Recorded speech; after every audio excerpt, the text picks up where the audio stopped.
దేశంలో హైడ్రోజన్ రైలు పరుగులు తీయనుంది. అవును, భారతీయ రైల్వే తన సుదీర్ఘ ప్రయాణంలో మరో అరుదైన మైలురాయిని చేరుకోనుంది. దేశంలోనే తొలిసారిగా హైడ్రోజన్తో నడిచే రైలును అందుబాటులోకి తీసుకురానుంది. ఇప్పటికే నిర్మాణం పూర్తి చేసుకున్న ఈ రైలు పైలట్ ప్రాజెక్టుగా త్వరలోనే పట్టాలెక్కనుంది. ఇది అందుబాటులోకి వస్తే భారతీయ రైల్వే కూడా గ్రీన్ ఎనర్జీ హబ్లో చేరనుంది. Research, design, standards organisation (RDSO) నిర్దేశిత ప్రమాణాలకనుగుణంగా ఈ ప్రాజెక్టును పూర్తి చేశారు.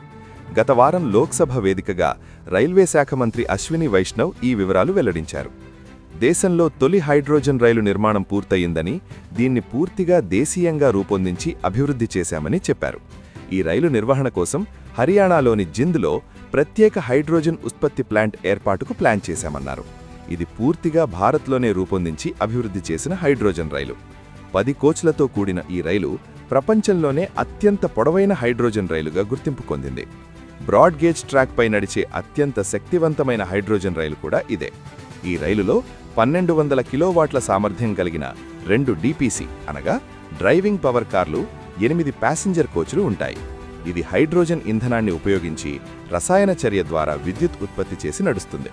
పర్యావరణానికి హాని చేసే కార్బన్ డయాక్సైడ్ను విడుదల చేయదు. అంటే 0 కర్బన ఉద్గారాలతో పూర్తిగా పర్యావరణ హితమైనది. పర్యావరణ అనుకూల ప్రయాణంలో ఇదొక గేమ్ చేంజర్ అవుతుందని భావిస్తున్నారు. పైలట్ ప్రాజెక్టు విజయవంతమైతే భవిష్యత్తులో హైడ్రోజన్ రైళ్ల విస్తరణకు మార్గం సుగమమవుతుంది. ముఖ్యంగా విద్యుత్ ట్రాక్లు లేని మార్గాల్లో ఈ రైళ్లను నడిపే వీలు కలుగుతుంది.